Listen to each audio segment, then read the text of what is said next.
No one knows the real birthday of Jesus. No date is given in the Bible, so why did we celebrate on the 25th of December?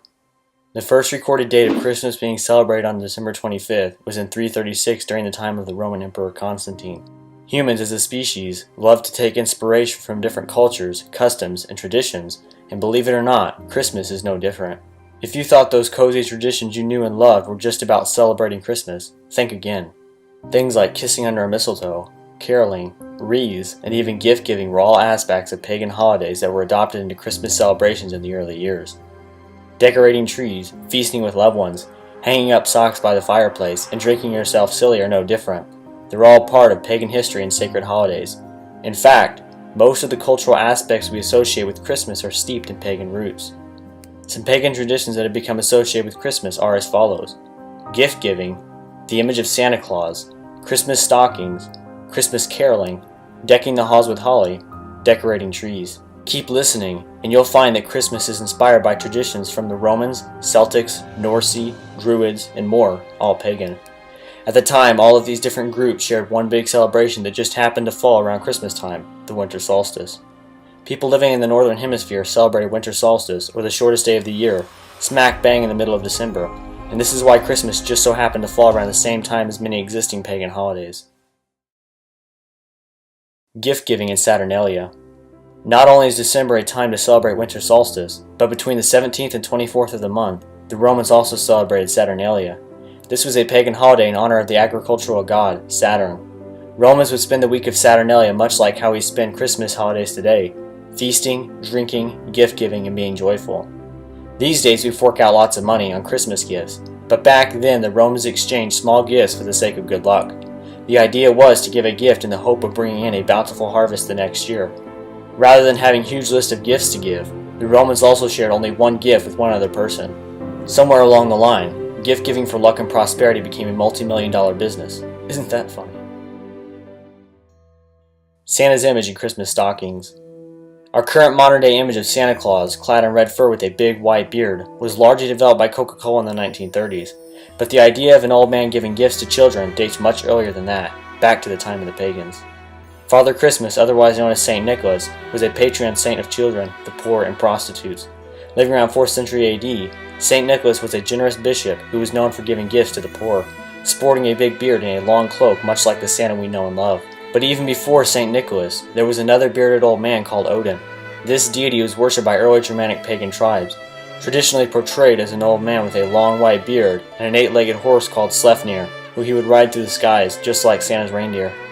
During the winter, kids would fill their booties with carrots and straw and leave them by the chimney for Sleipnir to feed on.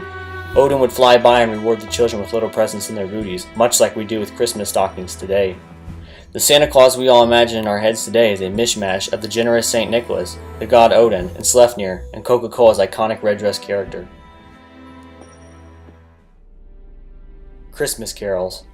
While the carols we sing for Christmas are undeniably Christian, the tradition itself of going door to door singing to your neighbors comes from another pagan tradition called wassailing.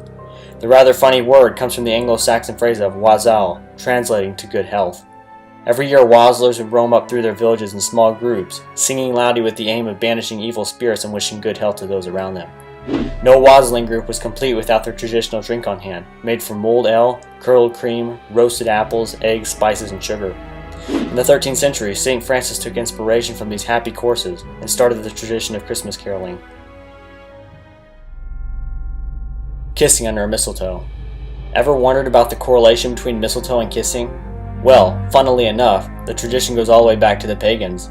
Everyone from the Romans and Celts to the Druids and Norse had a thing about mistletoe. It was considered to be a highly sacred plant involved in several pagan rituals. In the Roman world, mistletoe honored the god Saturn. To keep him happy, they would perform fertility rituals underneath sprigs of mistletoe. Yes, that's exactly what it sounds like. We've certainly toned it down as far as mistletoes are considered, and left it with just a simple kiss. Probably a good idea since family is always around. In the world of the Druids, mistletoe symbolized peace and joy. In times of war, if enemies were to meet underneath woodland mistletoe, then they would drop their weapons and form a truce until the next day. In a way, kissing is a form of a truce. Decking the halls with holly. Mistletoe wasn't the only sacred plant for pagans.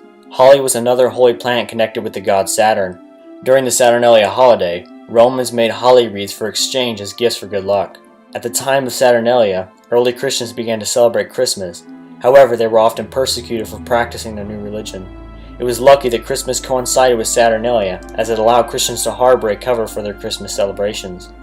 To avoid detection and to make it look like they were celebrating Saturnalia, Christians started hanging holly wreaths around their homes.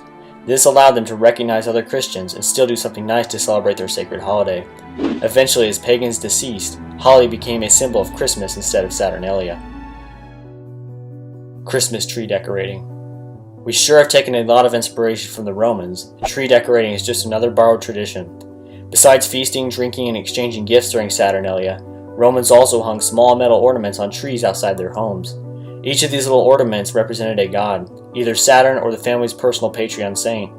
Early Germanic tribes practiced a similar tree decorating tradition, this time with fruits and candles to honor the god Odin throughout winter solstice. Christians seem to have merged the tree decorating with ornaments, candles, and fruit to make Christmas tree decorating one extravagant tradition.